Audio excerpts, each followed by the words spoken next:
नमस्कार, मैं हूं शीनम शर्मा। स्वागत है आप सभी का इस बुलेटिन में। सबसे पहले बात करते हैं उन्नाव की मासूम से दुष्कर्म के बाद हत्या की कोशिश की गई है। 5 साल की मासूम के साथ रेप की वारदात को अंजाम देने के बाद छत से फेंका गया है। मासूम के चिल्लाने के बाद आरोपी ने जमकर पीटा है, हत्या के इरादे से छत से फेंका है और मासूम की हालत नाजुक बताई जा रही है। पुलिस ने मासूम को इलाज के लिए अस्पताल भेज दिया है और आरोपी को हिरासत में लेकर पॉस्को एक्ट के तहत मामला दर्ज कर लिया गया है।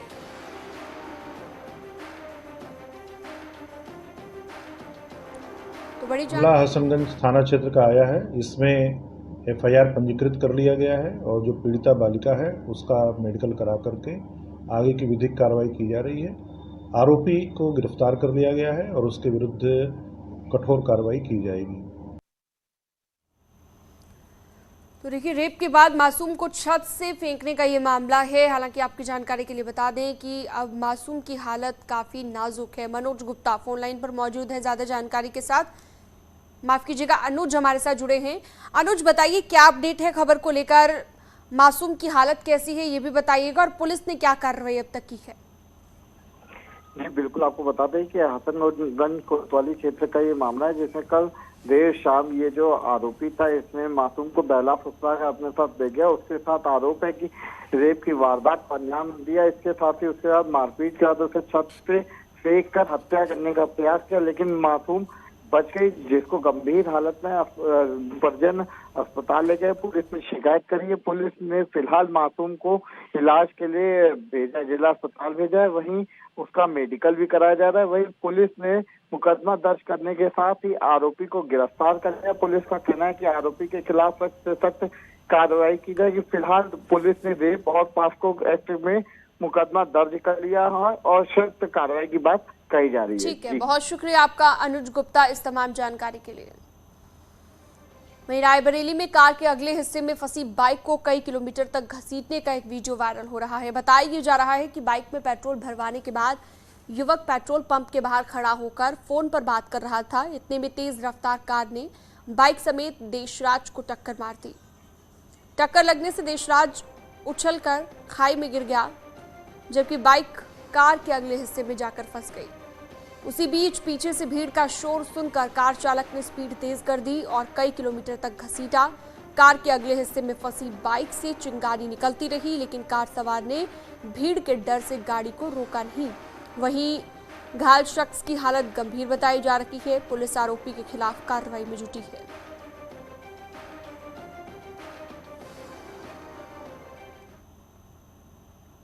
वाराणसी में ज्ञानवापी मामले को लेकर 30 मई को सुनवाई होनी है। इससे पहले आज जुम्मे की नमाज है, जिसके लिए नमाजी पहुंचने लगे हैं। हालांकि अंजुमन इंतजामिया कमेटी ने जुम्मे की नमाज को लेकर एडवाइजरी जारी की है। कमेटी ने अपील ये की है कि कम से कम संख्या में मस्जिद में नमाज के लिए आएं और नमाज के लिए वजू घर से ही करके आएं, क्योंकि कोर्ट के आदेश पर वजूखाना अभी सील है। वहां पर हिंदू पक्ष का शिवलिंग होने का दावा है। इस सब के बीच नमाज के लिए सुरक्षा के पुख्ता इंतजाम है।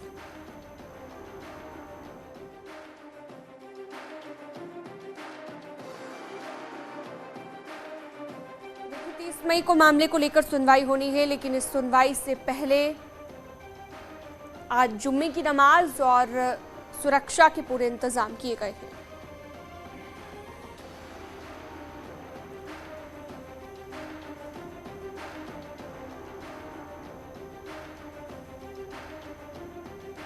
तो 30 मई को मामले की सुनवाई होनी है। साथ ही आपको बता दें, कमेटी की ओर से यह अपील की गई है कि कम से कम लोग मस्जिद में आकर आज नमाज अदा करें और साथ ही वजूखाना सील होने के चलते वजू घर से ही करके आने की अपील की गई है।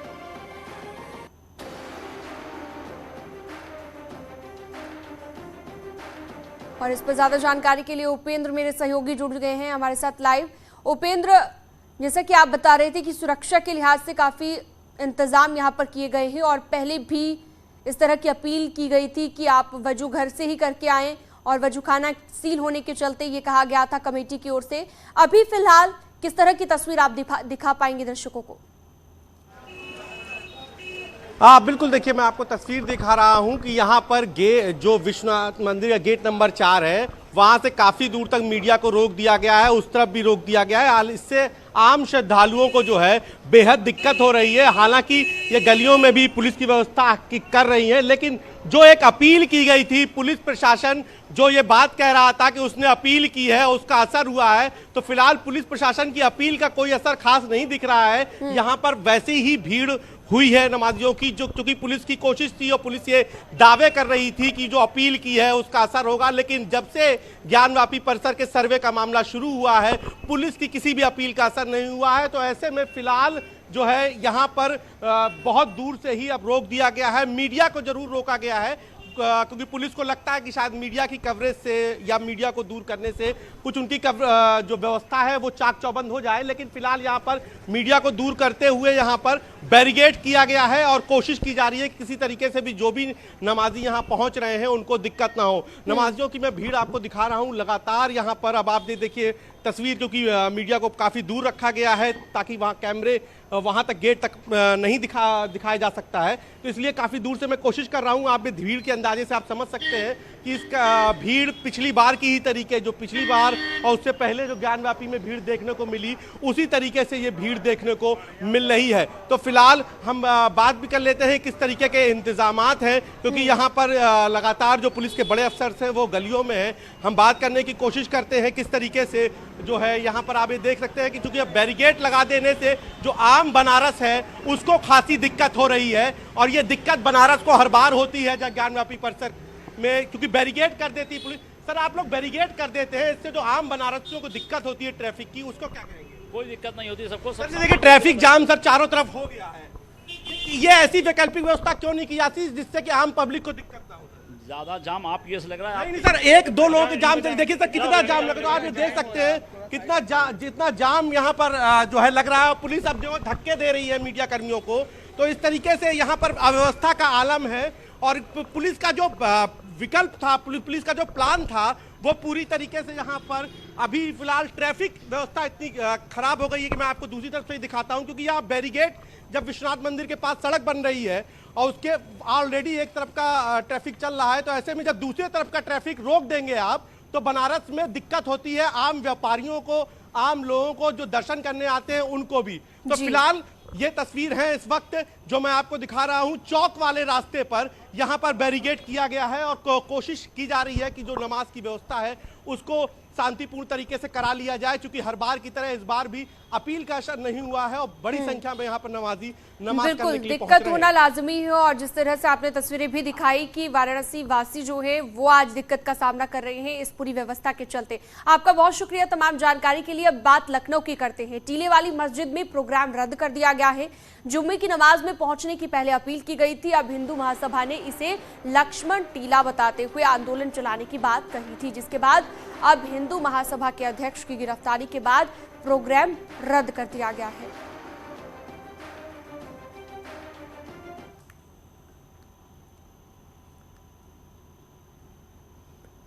तो हिंदू महासभा के अध्यक्ष की गिरफ्तारी के बाद अब ये प्रोग्राम रद्द कर दिया गया है। टीले वाली मस्जिद में प्रोग्राम रद्द हो गया है। लखनऊ की ये खबर हम आपको बता रहे हैं। तो तस्वीरें भी आप देख सकते हैं, हंगामा जिस तरीके से यहाँ पर देखने को मिला।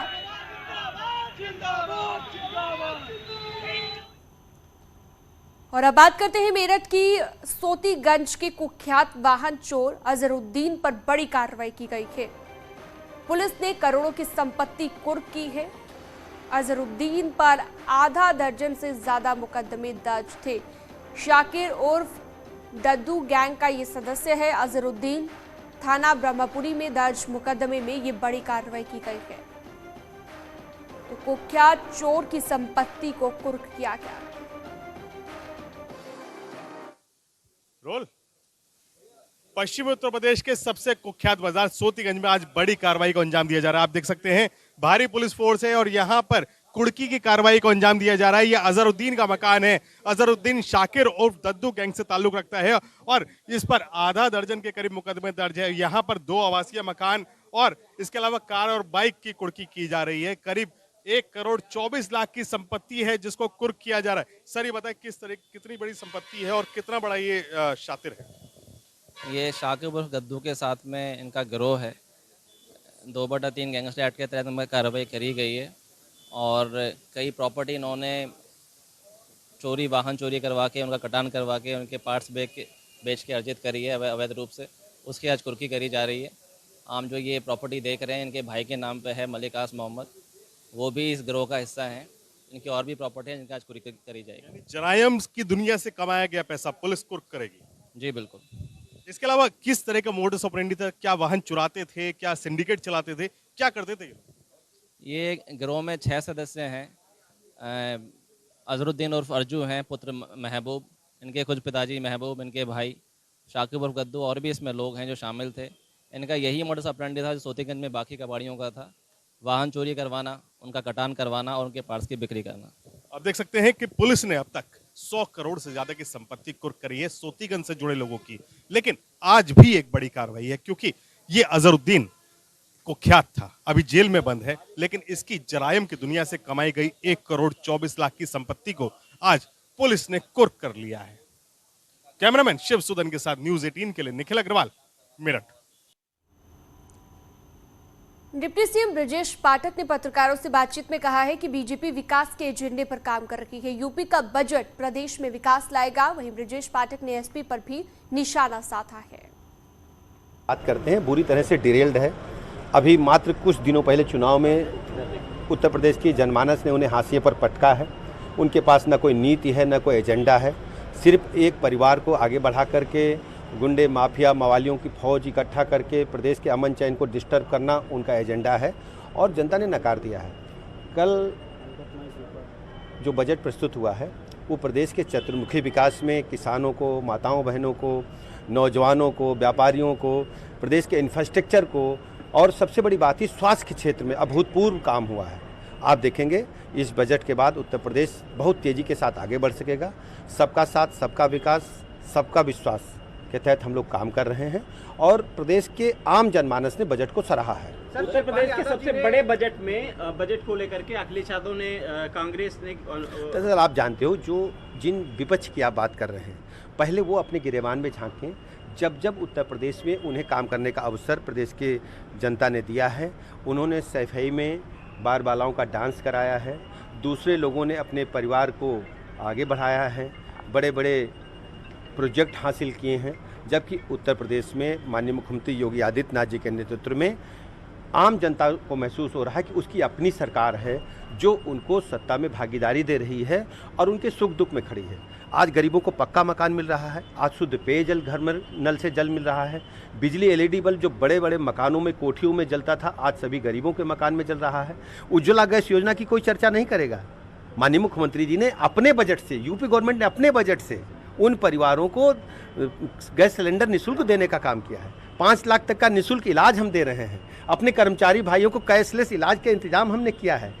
बजट में ऐसे ऐसे बिंदु उत्तर प्रदेश सरकार ने, माननीय मुख्यमंत्री जी ने बजट में डाले हैं। ऐतिहासिक बजट हम कह सकते हैं, ये सबको आगे बढ़ाना है। सर, शिवपाल यादव जी ने कल कहा कि अगर हमें साथ लेके चला होता ही सपा तो हम शायद सत्ता पक्ष में होते। उनके यानी अपने ही विधायक, उन्हीं के सिंबल पर मोर्चा। आप जानते हैं कि समाजवादी पार्टी बुरी तरह से अंतर विरोधों से घिरी हुई है और वो डूबता हुआ जहाज है। अब आज में उनकी नीति और एजेंडे से कोई खुश नहीं है, उनके अपने लोग खुश नहीं हैं और उन्होंने जिस प्रकार का भ्रम फैलाया था उसका भ्रम खुद उसके शिकार हुए हैं। उत्तर प्रदेश लोग समझ चुके हैं, केवल भारतीय जनता पार्टी आदरणीय प्रधानमंत्री नरेंद्र मोदी जी के नेतृत्व में प्रदेश को हम तेजी के साथ आगे बढ़ा सकते हैं। और यहाँ रुकते हैं एक छोटे से ब्रेक के लिए।